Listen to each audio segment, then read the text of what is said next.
So it's really interesting to me how many points that I'm kind of making or referencing were referenced by others. So that makes it more likely that I'm going to be able to go fairly quickly. So for example, I think we've established that polarization is affective and tribal as opposed to issue-based.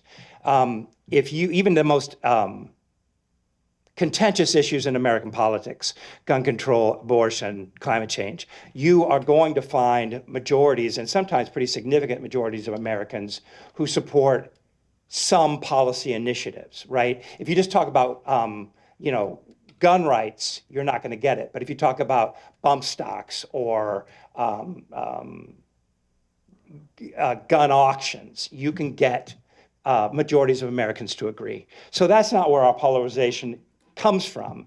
And to say it's partisan and tribal is to say that it's not merely about partisan identity, except insofar as partisan identity or our partisan bent is has become part of who we understand ourselves to be, and not merely in terms of partisan or in terms of policy, but in terms of who we hang out with, where we shop, what kind of cars we buy, et cetera, et cetera, et cetera. There's been a split culturally between the two groups.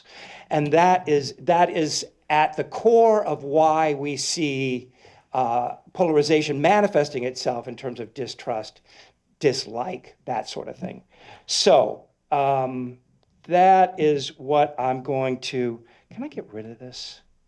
Let's try that. There we go. Okay. This is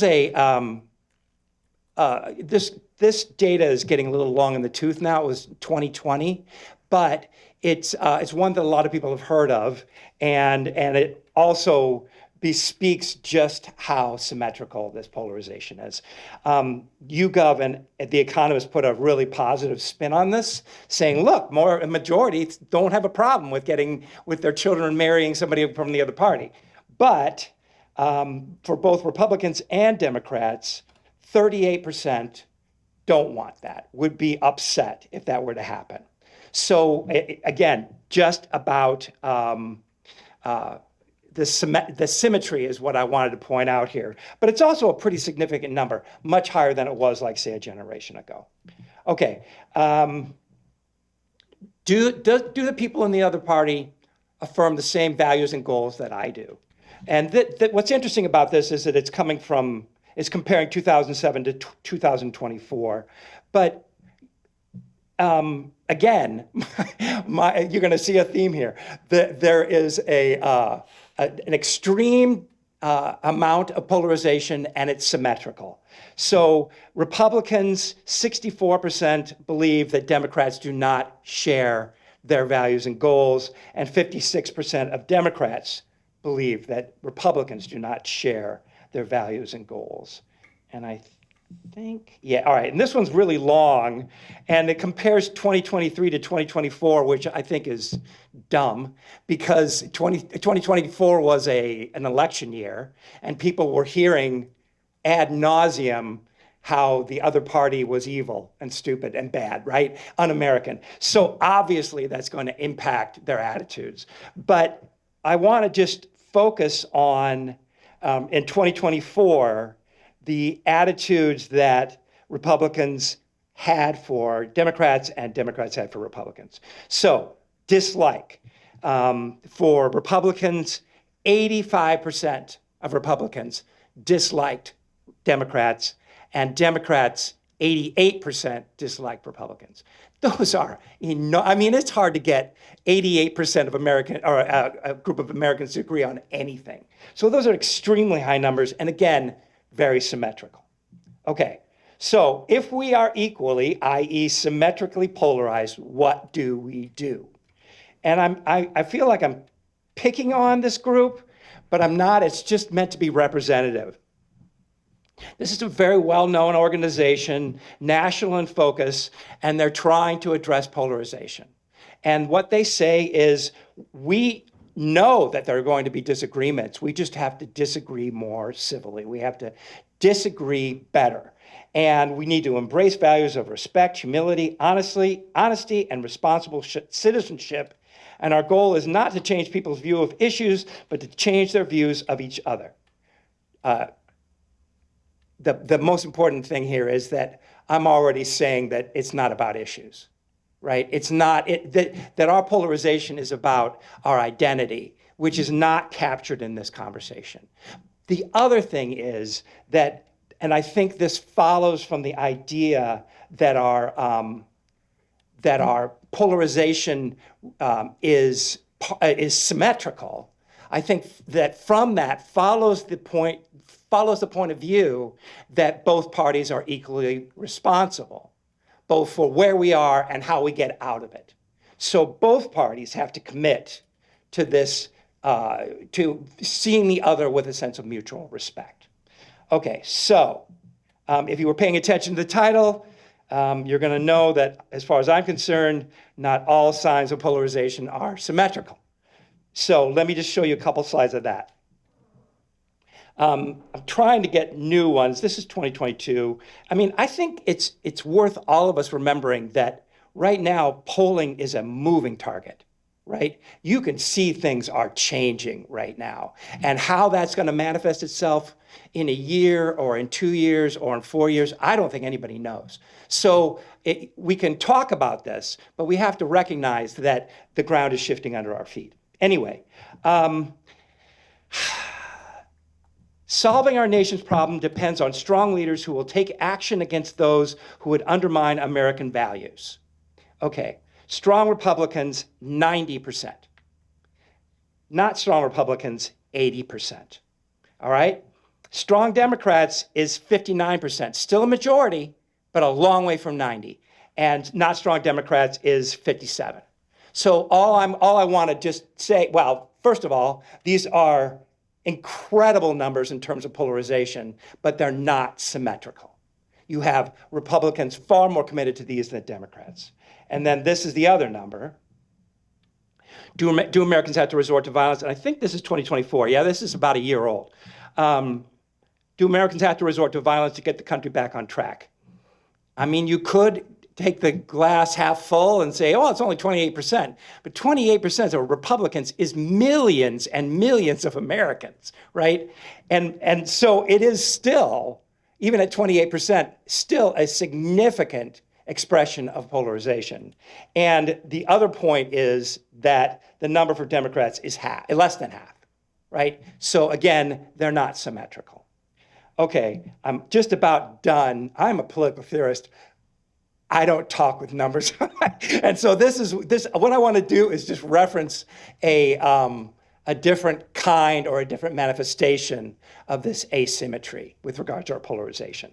And I call it the one-sided rejection of public reason. This is John Rawls. He's a great American political philosopher.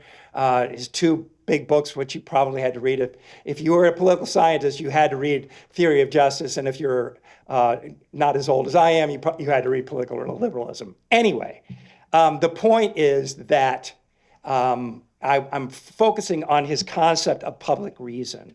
When you have a pluralistic society where you're not going to get agreement, you have to set terms for that conversation, and that those terms have both negative and positive dimensions. The negative dimension is you don't bring up, you don't advance an argument using, you don't advance a position using arguments that are inaccessible to some people in the conversation. So if you're talking about gay marriage, you should not, as a matter of political morality, use Leviticus to make your point. And there are also positive dimensions to this. It was a tough nut to find one quote from Rawls to talk about political liberalism or to talk about public reason. But this gives me two points that I wanted to make. Now, all ways of reasoning must acknowledge certain common elements, the concept of judgment, principles of inference, and rules of evidence, and much else. A way of reasoning then must incorporate the fundamental concepts and principles of reason and include standards of correctness and criteria of justification. A capacity to master these ideas is part of common human reason. Okay, let me take the first part. Now, all ways of reasoning. Somebody was talking about how, for their own mental health, they limit their access to the news. When I walk the dog lately, I've been listening to podcasts about what the Chicago Bears were going to do in the draft. And it suddenly dawned on me, they're using public reason. They're using evidence. They're using argument. They're using historical examples. They're using logic. They're using inference. It's not to say, so what that is to say is there's not like this is a graduate seminar. It's not, that's not what Rawls is talking about. He's saying that politics, like any other common human enterprise, must rely on reason in order to get to a common agreement, or at least to know where everyone stands. And the other point here, which is related, a capacity to master these ideas is part of common human reason. If you believe in democracy as an idea, as a concept, as a viable way of organizing society, then you have to accept the idea that all or the vast majority of human beings have enough common sense to recognize that what their own self-interest is, and how these different policy and politician choices reflect on that self-interest. So, by committing to these standards of reason, you rule some things out, and you rule a standard for behavior that's in. But the point is that for Rawls, public reason is a fundamentally moral concept. Okay. So I'm going to talk about two examples where I think Republicans are asymmetrically spurning, rejecting, denigrating public reason. And I'm going to talk only about one of them. This one is about the big lie, right? Which I'm assuming most of you have some familiarity with. And then this one is the Trumpian assertions that take the place of argument. And you see this all over the place. These are just some of the words, but every one of these words Trump uses to obviate argument, to obviate the need for evidence. It's just a word that makes the argument go away, makes the claim go away. I call it a little talisman that he waves. All right, so this is my money slide. Majority of Trump supporters, over 60%, and by the way, that number has not changed much, and it'd be interesting to see what happens, but it didn't change after the 2024 election, continue to advance the claim that the 2020 election was stolen. This is true despite overwhelming evidence proving that it was not, and the complete absence of evidence that showed that it was. This insistence therefore constitutes an abandonment of public reason. It ignores and denigrates logic, evidence, and common sense. And by rejecting public reason, that claim about the election effectively rejects the equal standing that all citizens are entitled to, because you are not allowing people to reason commonly about this claim. And insofar as public reason is a ground upon which democracy rests, making that claim undermines democracy as well. So if you think that this is no longer an important issue because it was 5 years ago, I got news for you, right? This is Chris Krebs was part of the Department of Homeland Security, and he investigated claims of computer fraud, and he reported that the 2020 election was, quote, the most secure in American history. And Trump ordered the Justice Department to investigate Chris Krebs, and one of the supposed offenses was, quote, he falsely and baselessly denied that the 2020 election was rigged, note that word, and stolen. And this order was issued 2 weeks ago. Okay, and then the other thing is, if you're thinking that this is an interesting thing, but it may not have much to do with polarization, this is the impact of the big lie. The out party, i.e. in this case for Democrats, are not just wrong for politics, they're downright evil. Republicans who believe Trump won in 2020, it's about 74%. So 3 out of 4 Americans who voted for Trump believe that Democrats are outright evil. And for everyone else, it's significantly less. For Republicans who believe Biden won, it's 25. For Democrats, it's less than 50. So if this is all true, what does this mean for how we engage in conversation? And this is what I said. Instead of starting with a frame of mutual respect, we start by saying, you are starting with a claim that doesn't respect me because you're denying public reason. That claim has been thoroughly examined. There is no reliable evidence to support it and overwhelming evidence that it is not true. Therefore, to continue to insist on it is to reject the standards of public reason. It disrespects me and democracy. If you insist on making this claim, then this conversation is over. And I would be willing to make something similar for politicians whenever this claim comes up. So, 2 big remaining questions that I am not going to answer because I don't have time. Is this a good strategy to address affective polarization? Is it a good way to help restore American democracy? What I would say is this. When you look at the objectives of organizations like Braver Angels, I would insist that they engage this question. What if one side makes claims that rule out the possibility of mutual respect before the conversation even begins?